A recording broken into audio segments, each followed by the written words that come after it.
Hey, what's up, guys? Welcome back to the channel, and welcome to the Lion's Den. That's right. This is the Legion of LA promoted race. It is probably the biggest race of the year. So excited to get into this. It's crazy that it's at the end of October. It was just amazing. The fans, the prize money, the teams, the format, everything was so good for the sport. And I think, like, as a fan of cycling and as a method to expose this sport to people who maybe don't know much about it, prize money split evenly for men and women.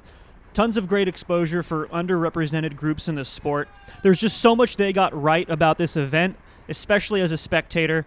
But as an athlete participating in this event, I just think there's a couple of things that they could have done better. For those who don't know, this is Legion's race. They made up the rules. It's not a sanctioned race. And right off the bat, it's an invite-only race. So they invited a bunch of amateur teams. They're the only UCI Pro team. On top of that, they gave themselves 2 teams. So they had 12 riders. That's basically the entire Legion squad. Every other team was limited to 6 riders. So they had every single advantage to win this race. The course was suited them. The prize money structure suited them. Like, I get it. It's their event. They promoted it. They set the rules. This is an unsanctioned race. They can do whatever they like. I just think that it was kind of a foregone conclusion before we even started the race. So with that being said, us on Team Mike's Bikes, first of all, happy to be invited, but who did not want to go toe-to-toe against the entire roster of Legion. My plan was to go preem hunting. I mean, there's a $4,000 preem in this race, and there were a handful of other $1,000 preems and then a $3,000 preem. So I wanted to go try to capture some preems, and then maybe we would try to put something together for a lead out for Sam in the end. So with that said, that was our team goal on Mike's Bikes. Let's get into some race footage. All right, so we're 20 minutes into this race, which means it's the second $1,000 preem, which is crazy to say. That's the small preem. That's the smallest preem, $1,000. But I'm preem hunting. That's my goal this race. I'm going for it. I am really out of position for this preem right now. But that's okay, because unlike the sprint finish of a race, I mean, we're still going 30 miles an hour, but it's a lot easier to move up than if we were going like 37 or 38 miles an hour.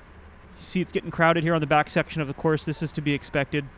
But I'm going to try to take the inside line on these upcoming corners, but I am like 30th wheel right now. So it is not a good position for me to be in. I'm going to see if I can kind of sneak up and conserve energy in the wheels here and only move out when it makes the most sense. Let's see if I can do that. I barely remember this. So yeah, you can see my position here. Not great, but I take the inside. Managed to spike up some power right there, but just preserve my speed through that corner, take a good line, and now I'm going to move up on the inside here again. And let's see, I am still way out of position. I don't remember myself being this far back, but I do go for it. I think it's this lap. Let's see. Yeah, I'm going to start to open it up right here just a little bit and get right back up to speed. We're 37 miles an hour already. I'm going to creep on the outside. I'm not sprinting right here, but I'm doing 700 watts, and this is what I'm looking for. I'm looking for somebody like, yes, this guy in the gray right here. He goes, and this is exactly what I want. I'm already up to speed. So I just get cut off, and I want to replay that really quick because this is the right way to do it. If you're this guy in the gray, he kept a straight line. It was very predictable, and what he did is he just didn't allow anybody to pass him on his left because the features of the course are such that the road narrows. It kind of comes into the chute with about 200 meters to go, and he just didn't allow any space on his left. He didn't deviate from his line. He also didn't give me space to pass him. So that was the safe, the correct, the predictable way to do it. Unfortunately, I made a small commitment in energy, did not come away with any prize money for that particular lap, but I'm going to fall back into the wheels, conserve my legs, and save energy for the next preem. Okay, so we're coming into the end of this race. We're coming through 10 laps to go, which, that's right, it's big preem time. Winner of the next lap gets $4,000. I have found myself in good position with the help of a couple of teammates kind of holding me up here in good position. And now it's time to fight it out for $4,000. This is basically my race, you guys. Remember, I'm not going for the sprint finish of this race. That doesn't sound particularly interesting to me. I'm going for it. And immediately I get some pretty fortunate luck here. I have this rider who just brings me right up to the front. And actually, he brings me so close to the front that I am now in the opposite problem that you want. Instead of being too far back, I am too far forward. So I'm on his wheel, and I yell at him. I just say, up, up, up. I've told you guys before, this works like 80% of the time. If you just yell at somebody in the heat of the moment, like, they're going to probably ride hard for you, even if they're not on your team. This guy is not on my team. And he's just going to hold me up here in good position. But I don't want to be second wheel with, this is like 800 meters to go, 900 meters to go.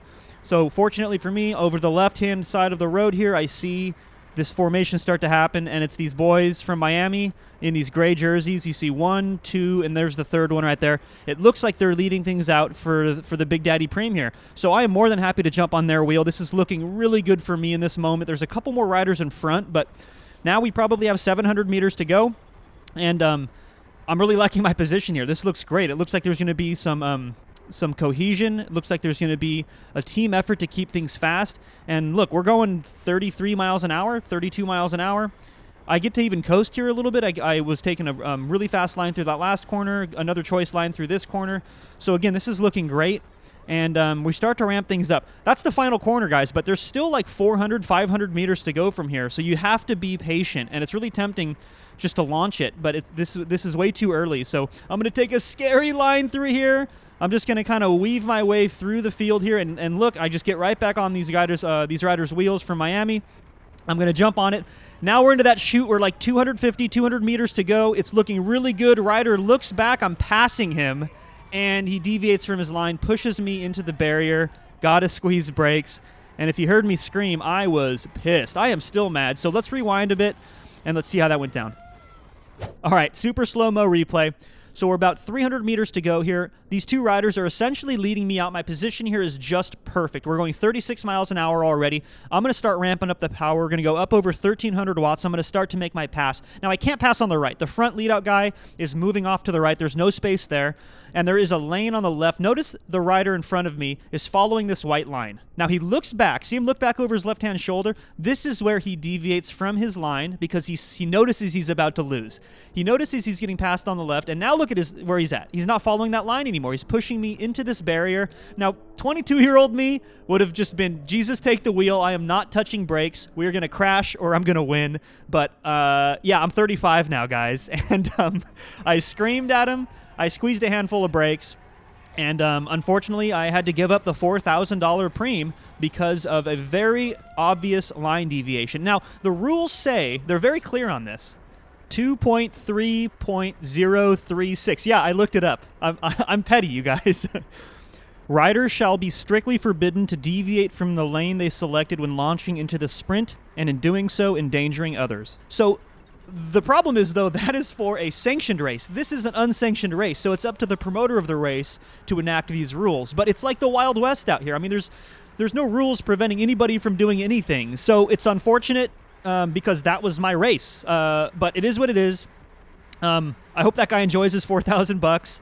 I'm just glad I didn't crash in the last race of the season, but I did fall all the way back to the very end of the field, and I just pouted like a child for a couple of laps, and then eventually decided I'm going to move up and help my teammate Sam to try to get us a result at the end of this race. Now, unfortunately, because we had a late start to this race, the closing couple of laps were pretty much in the complete darkness, which on one hand is a total rush, blowing through these city streets at 35 miles an hour in the complete darkness. But on the other hand, kind of terrifying because the road quality wasn't that great, and there was all these potholes and seams and stuff to look out for, and at nighttime you just can't see it. So you're just following the rider in front of you, hoping that they're taking a good line. So I ended up bringing Sam up to about, I don't know, maybe 20th wheel inside of one lap to go, and not great position, but there's still that ball of riders up front with, all the Legion guys and then everyone fighting for their wheel. So I think Sam ended up with a top 20, which is not nothing in a big race like this. Still a good result. Obviously not what we're hoping for. We're looking for a better result as a team, but it is what it is. That wasn't really our goal for the race. We were trying to go for Preems instead. So in conclusion, I just want to reiterate that what Legion is doing is phenomenal for this sport. Overall, this is a huge positive, and this is what we need. We need something refreshing in this sport. Love what they're doing. I mean, custom jerseys and $50,000 in prizes, how cool is that? But it's also nice to see when there's a separation between who is promoting the event, who is participating in the event, and then who is officiating the event. And with that said, the last crit of 2021 is in the books.